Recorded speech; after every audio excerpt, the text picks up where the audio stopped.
General knowledge और दिलचस्प मालूमात। ऑल इंडिया रेडियो का पुराना नाम क्या था?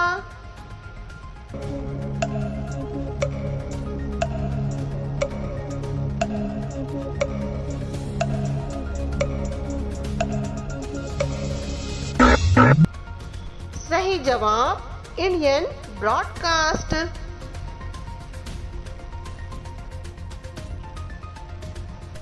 भारत में पिन कोड तरीका कब शुरू हुआ?